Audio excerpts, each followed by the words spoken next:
बिजली के माध्यम से श्री राधा जी जानना चाहती थी कि राधे राधे कितनी देर तक बोल सकते हैं। उनके द्वारा शरीर में दौड़ने वाली जो बिजली है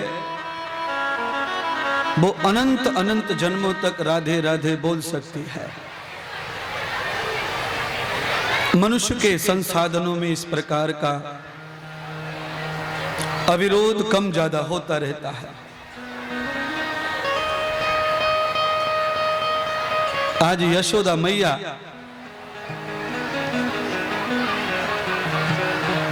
आवाज सुनकर दौड़ पड़ी, सारी गोपियां भी दौड़ पड़ी। देखा कुछ हो गया है दरवाजे पर, घर के आंगन में।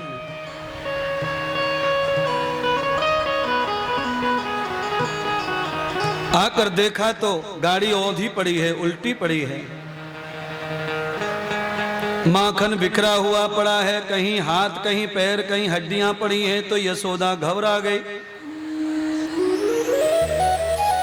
दिहतम दर्शनम कृष्णम, दिहतम दर्शनम कृष्णम, दिहतम दर्शनम राग। यशोदा मैया भ्रमित हो गई है कि मैंने बड़ी भूल कर दी। आज संसार में सब कुछ मिट गया, अगर मेरे बालक को कुछ हो गया तो। यशोदा जैसे जैसे नजदीक पहुंची गाड़ी के, यशोदा ने देखा कि लाला तो पालने में अंगूठा चूसते हुए हंस रहा। मैया दौड़कर पालने पर पड़ी, कन्हैया जी को उठा लिया, पुचकारने लगी, लुलकारने लगी, आंसू बहाने लगी। सब गोपियों ने यशोदा मैया को खूब खूब डांटा। अरे भोली गोपी, आज गोविंद को, आज कन्हैया को कुछ हो गया होता तो नाचने के चक्कर में तूने तो लाला को ही घर के बाहर कर दिया। अरे भोली यशोदा, जिस लाला की वजह से आज हम नाच रहे कूद रहे हैं वही बाहर हो गया तो ये नाचना कूदना सब व्यर्थ हो जाएगा। यशोदा गोपियों का भाव जानती है। यशोदा जी ने गोपियों से माफी मांगी। अरे बहनों, मेरा पहला बालक है, मुझे बहुत अनुभव नहीं है बालक पालने का, इसीलिए भूल हो गई। आज के बाद में अपने लाला को कभी भी कलेजे से दूर नहीं करूंगी। बाद में पता चला कि कोई राक्षस आया था जिसने गाड़ी को पलटा दिया। भगवान ने अपनी लीला को छुपा लिया, मैया को पता नहीं चलने दिया।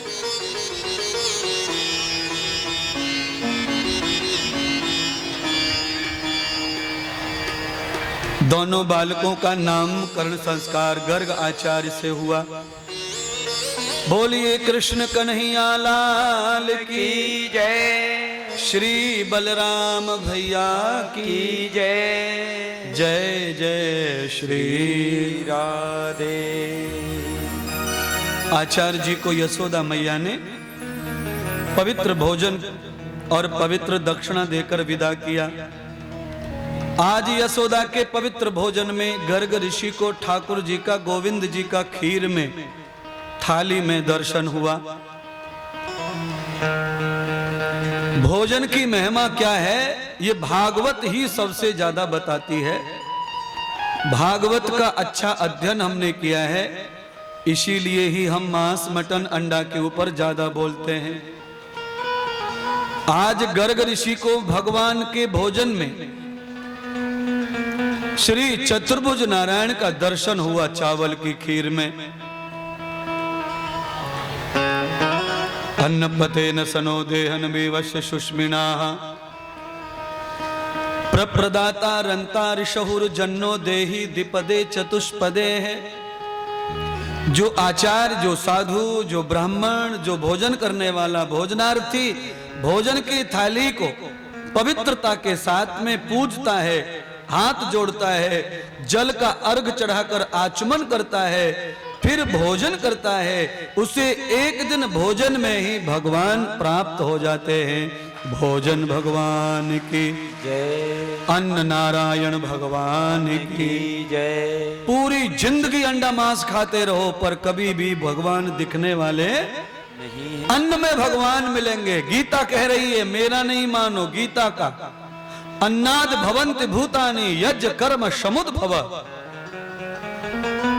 भोजन की थाली को यज्ञ समझकर जो भोगते हैं उसमें नारायण का दर्शन अवश्य ही होना है और शरीर हमेशा निरोगी रहना है।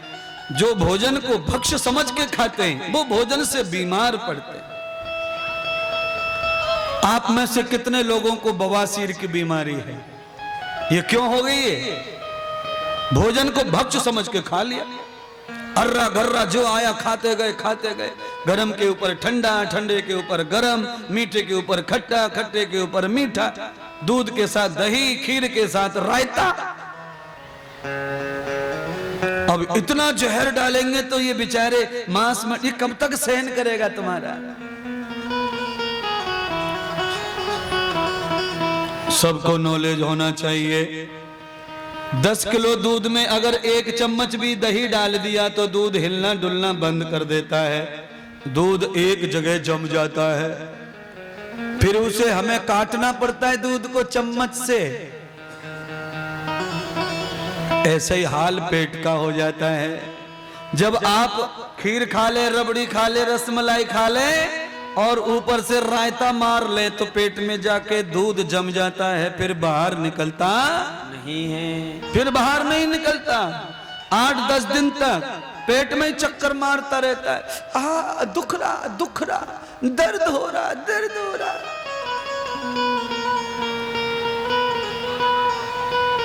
अच्छा, एक दिन का दुख रहा है तो झेल भी ले, यहां तो सालों सालों का जमा हुआ कवाड़ा है। फिर वो कवाड़ा क्या करता है आप सब जानते हैं। मोरी में पानी ज्यादा दिन रुक जाए तो कीड़े मकोड़े पैदा करके दीवार कमजोर कर देता है, ऐसे ही वो भी मला से कमजोर कर देता है। उसी को भगंदर चुकंदर पाइल्स कहते हैं महाराज।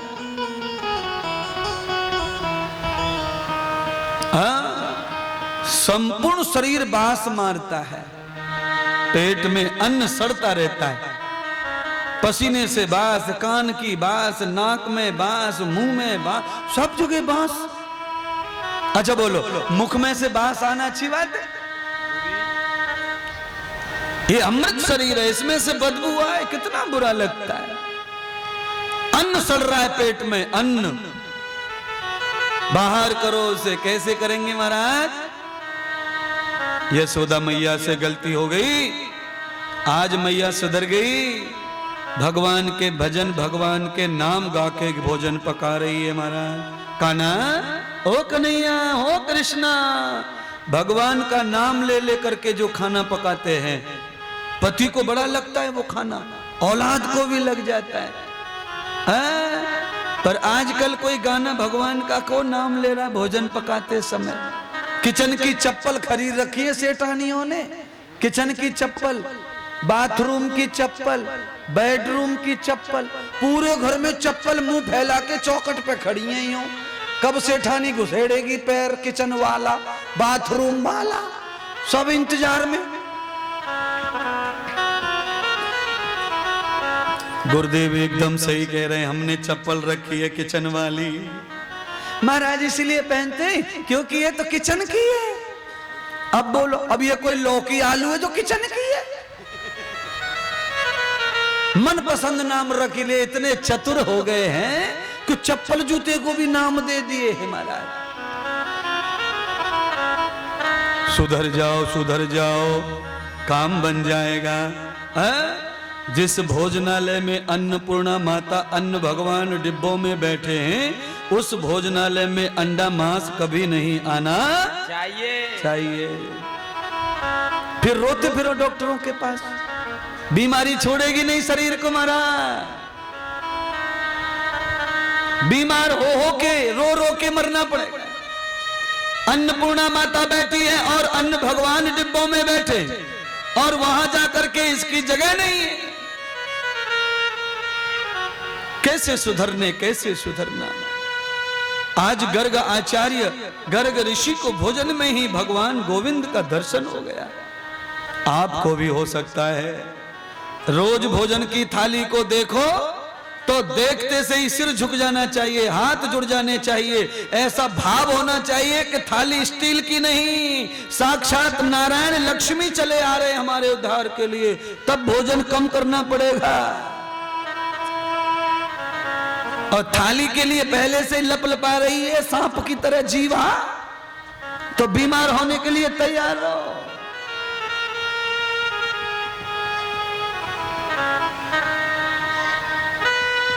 गर्ग ऋषि ने आज भोजन में दर्शन कर लिया, पवित्र गौ सेवा का भोजन। यशोदा मैया ने भोजन पकाया, पंडित जी के नाम से, गुरुदेव के नाम से कन्हैया का जय जयकार करते करते भोजन में पहला पकवान गौ माता को गौशाला पहुंचाया, फिर प्रसाद बनाकर ब्राह्मण को परोसा और ब्राह्मण का झूठा फिर अपने पति को परोस रही है। ये परंपरा है हिंदू समाज में भोजन को प्रसाद बनाने की। झारखंड में मांस को प्रसाद बना रहे हैं लोग, मांस को बड़ा मुश्किल हो गया। यशोदा मैया पंडित जी गुरुदेव के झूठे भोजन को पति देव और औलाद को खिलाकर उन्हें पवित्र कर रही है महाराज।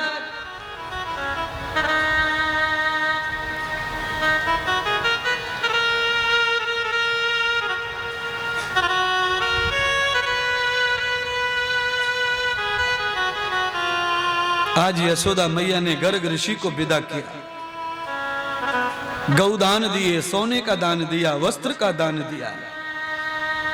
अपने गुरुदेव को अपना सर्वस्व दान हो जाए। आज गुरुदेव ने लाला का नाम ऐसा रखा है जिस नाम की महिमा सूर्य चंद्रमा तक चलेगी। सूरज चांद रहेंगे तब तक कृष्ण चंद्र रहेंगे, भगवान राम रहेंगे, ऐसा नाम रख दिया है जी। आपको भी ऐसे ही महात्मा आचार्यों से नाम अपने बच्चों का रखवाना चाहिए, जिस नाम को दुनिया जपे भजे जय जयकार करे। महाराज नाम की जगत में बड़ी महिमा है। कलयुग में तो भगवान का नाम ही सहारा है। कलयुग केवल नाम आधारा, सुमेरे सुमेरे नर उतरऊं पारा। सुमिर सुमिर नर उतरई पारा, कलयुग केवल नाम आधारा। नाम की महिमा, नाम की सच्चाई चाहिए संसार में, और ये जितने बैठे हैं सब नाम के लिए ही जी रहे मर रहे महाराज। पर याद रखना, नाम ऐसे नहीं बड़ा हो जाएगा। नाम की महिमा तो कोई आचार्य जानता है। इसीलिए भगवान का नाम भी हमें किसी विद्वान से ही कान में सुनना चाहिए। अपने बालक का नाम भी विद्वान से ही रखवाना चाहिए। आज यशोदा मैया लाला को खूब खिलावे पिलावे, निलावे दुल्हावे, बोले चाले चलावे। झनकत स्वतान गत पदम च, यशोदा मैया ने उंगली पकड़कर खड़ा किया। एक बार में भगवान खड़े हो गए। थोड़े 4 कदम चलाया, चलने लग गए। 2 शब्द बुलवाया, बाबा कहा तो बाबा कह दिया, मां कहा तो मां कह दिया। ऐसे बैठो बैठ गए, ऐसा खेलो सीख गए। जगत नियंता निरंजन परमात्मा को कौन सिखाए क्या, पर इंसान के स्वरूप में भगवान ने अवतार लिया है। इसीलिए इंसान का पहलू गुरु मां, भगवान मां को गुरु का दर्जा दे रहे हैं और पहला ज्ञान यशोदा मैया से ले रहे हैं। आज यशोदा मैया ने लाला को चलना बोलना खेलना सिखा दिया है। यशोदा फ्री हो गई, अब तो चल ले वे, खेल ले वे, दौड़ ले वे। आधा चिंता मैया का समाप्त हो गई। यशोदा मैया भोजन पका रही हैं, भोजनालय में लाला खेल रहे हैं। इतने में ही ब्रह्मा की पत्नी सरस्वती ने आकर के छत पे देखा लाला अकेले हैं, भगवान अकेले हैं, चलो आज हम भी उपहार भेंट कर दें। बांस से बनाई ब्रह्मा जी से बनवाई और सरस्वती माता सुंदर राग लेकर बांसुरी में आई और भगवान के होठों पे लाकर समर्पित कर दिया। हे गोविंद, हे नारायण, आज इस बांस की बांसुरी को, इस लकड़ी के खिलौने को आप गुपचुप रखना, किसी को नहीं बताना, ये मेरी तरफ से आपको उपहार है। आप इसमें फूंक मारकर इसमें प्राण डाल दो, जान डाल दो। जैसे ही भगवान ने फूंक मारी लकड़ी में, लकड़ी तो गीत गाने लगी, राग गाने लगी, गीता सुनाने लगी, वेद और शास्त्र सुनाने लगी, साम वेद के मंत्र गाने लगी, उपासना भक्ति का वैराग्य का ज्ञान देने लगी। बांसुरी से मलाहर के स्वर निकलने लग गए।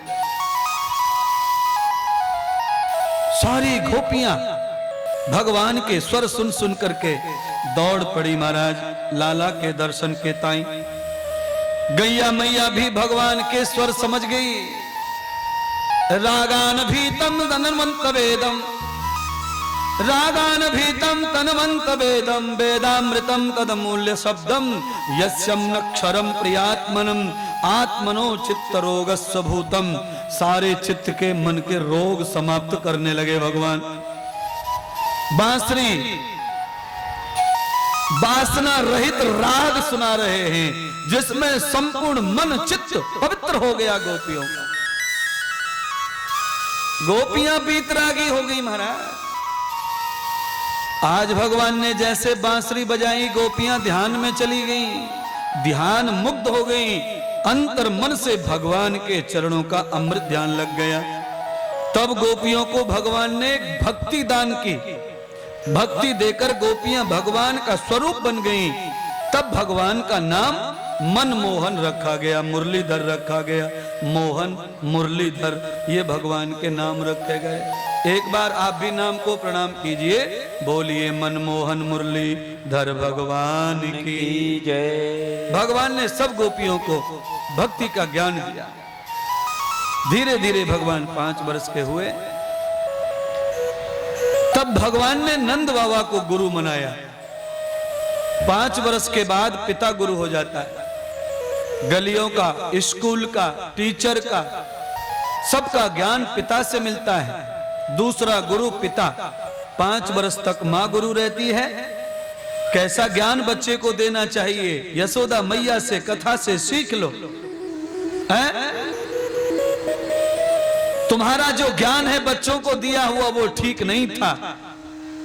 2-2, 1.5 साल के बच्चों को दूध की जगह मांस का पानी पिलाते हो, ये कौन सा ज्ञान है? गुरु ज्ञान मारा। परमात्मा माफ करे, तुमको बुद्धि अच्छी करे और तुमको यशोदा जैसी मां बनावे, कन्हैया जैसा बेटा तुम्हारा यश कीर्ति वाला बने।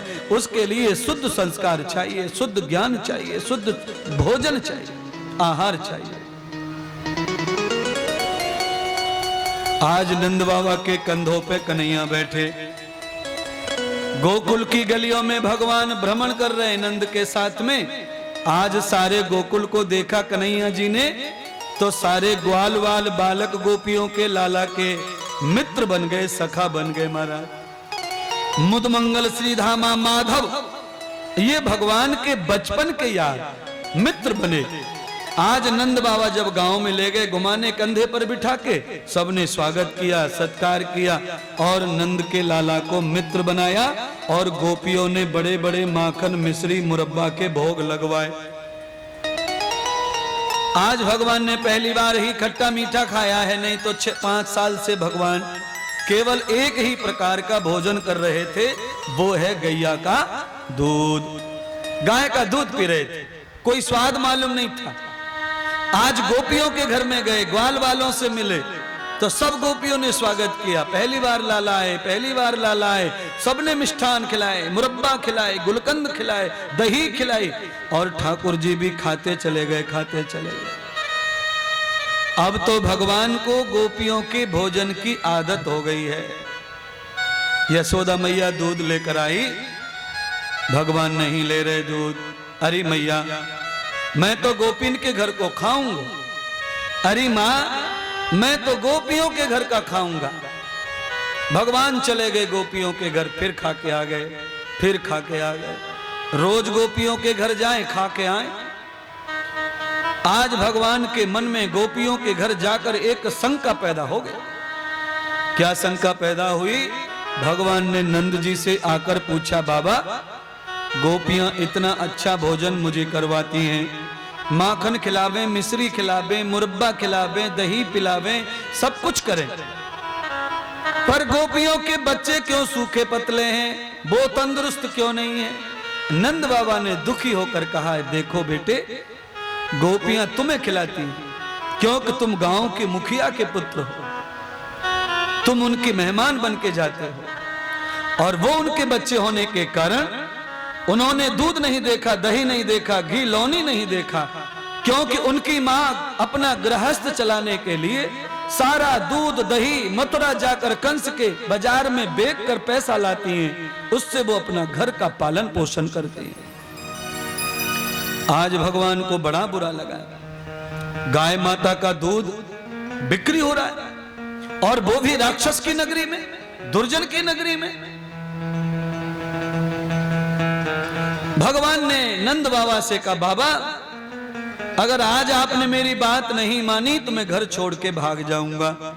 नंद ने कहा, पुत्र कहो क्या बात है? तो कहा, पूरे गांव के गोकुल की जितनी गैया हैं, किसी भी गाय का दूध गोकुल के बाहर नहीं जाएगा।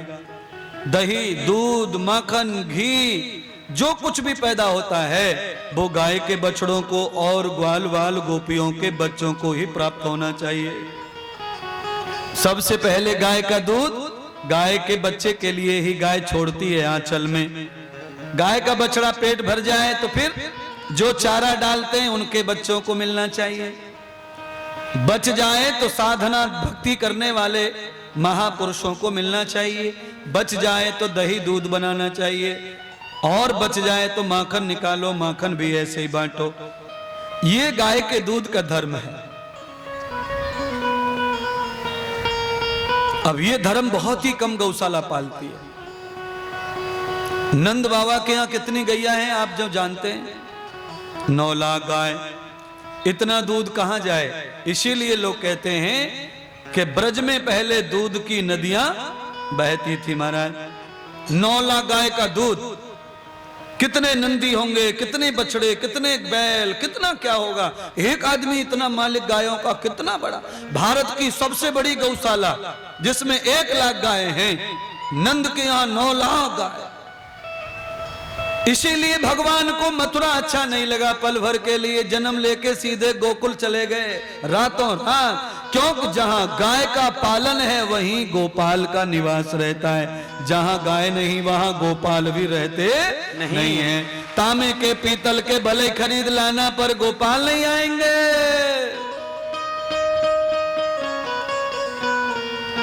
और इसीलिए तुम गंदगी और गलत काम कर पा रहे हो, क्योंकि गोपाल घर में है ही नहीं। 250 रुपए का लाए वृंदावन से गोपाल पीतल वाला, वो नहीं देखेगा तुम्हारे पापों की तरफ। क्यों? वो तो भक्ति के लिए आया है, वो तुम्हें सुधारने के लिए नहीं आया।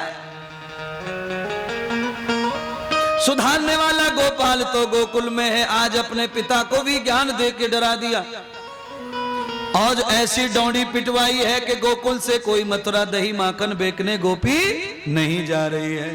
अरे गोपियों, धन चाहिए, अन्न चाहिए, वस्त्र चाहिए, घर चलाने के लिए पैसा चाहिए, तो मेरे बाबा के खजाने से ले जाना। मैं अकेला हूं, अपने बाप के बहुत पैसा है, मुझे धन की जरूरत नहीं है। शासन ऐसे नहीं चलता, धर्म ऐसे नहीं बचता है। धर्म कमाने वाले अगर धन के पीछे पड़ जाए तो धर्म की रक्षा होने वाली नहीं है।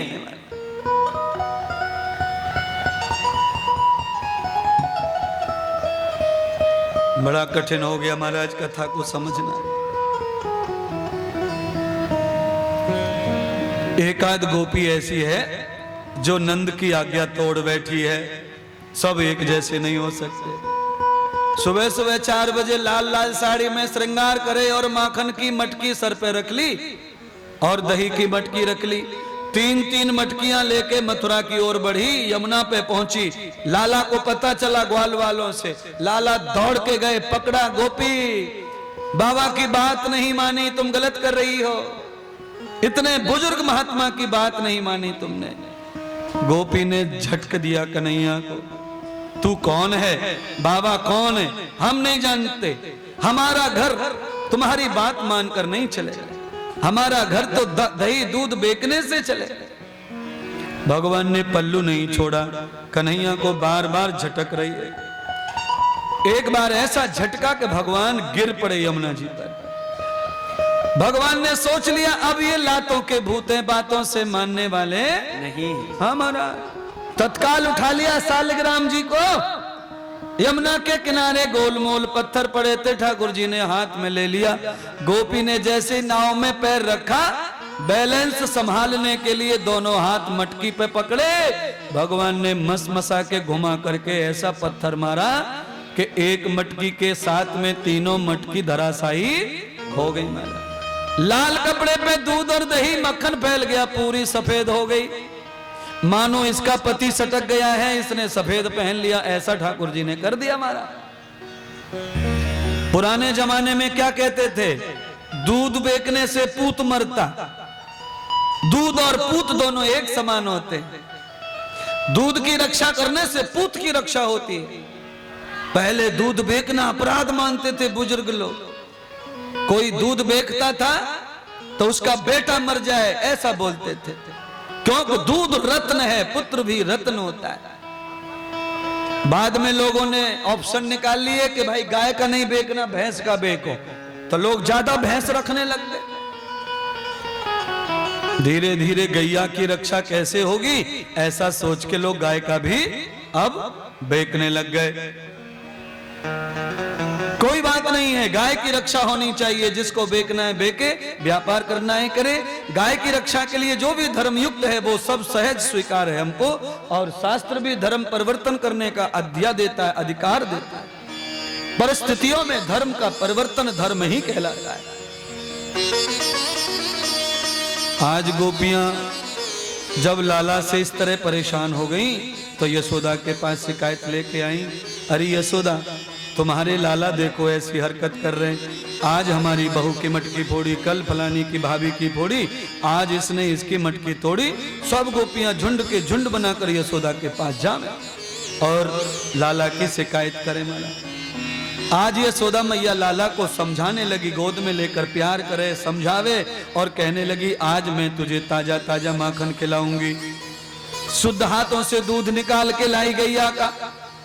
आज यशोदा मैया पहली बार दूध निकालने गई है, इतनी बड़ी सेठानी थी वो, पर बेटे की खुशी के लिए आज यशोदा मैया गैया का दूध काढ़ रही है, दूध निकाल रही है।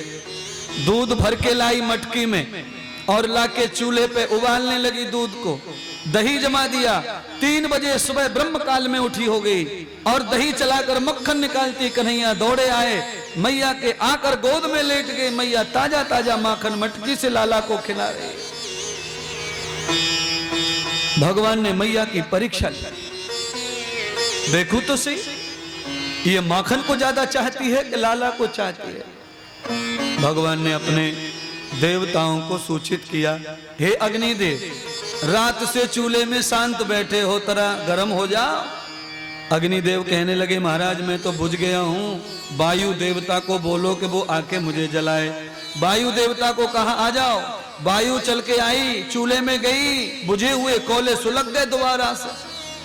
थोड़ा दूध रात का बचा रह गया था, वो उफन के फैलने लग गया। भगवान ने कहा जरा परीक्षा ले लो मैया की। मैया मैया मैया तेरा दूध उफन गया, दूध उफन गया, दूध उफन गया। जैसे दूध की ओर मैया यशोदा ने देखा, अपने लाला को जमीन में पटक करके दौड़ के भागी और झटक पटक में जल्दी जल्दी में कपड़ा लेना भूल गई। नंगे हाथों से दूध उठाया तो जल गई उंगलियां, दूध गिरा जोर से। मैया ने दूध की भगोनी को गिराया, उंगलियों में छाले पड़ गए, दूध भी पलट गया और इधर मटकी मक्खन वाली लाला ने लात मार के लुढ़का दी। दूध और दही सब गड़बड़ हो गया। मैया ने देखा कि ये तो घर में इतनी बदमाशी कर रहा है तो गोपियां सच कह रही हैं, ये उनका भी तोड़ता फोड़ता होगा। मैया ने हाथ में छड़ी उठा ली, कन्हैया आगे आगे मैया पीछे पीछे। अब भाग भाग कर मैया को थका लिया। अब मैया से भागा नहीं जाता, मैया हाँफने लगी, श्वासें फूल गई। मैया कहने लगी, हे लाला, तेरे बल के आगे तेरी मैया को बल कम पड़ गए, अब तू रुक जा, मेरे हाथ आ जा, मेरे हाथ आ जा। मैं बलवान नहीं बची, मैं निर्बल हो गई। भागवत आचार्य सुखदेव राजा परीक्षित को कह रहे, राजन, जब भक्त निर्बल होकर भगवान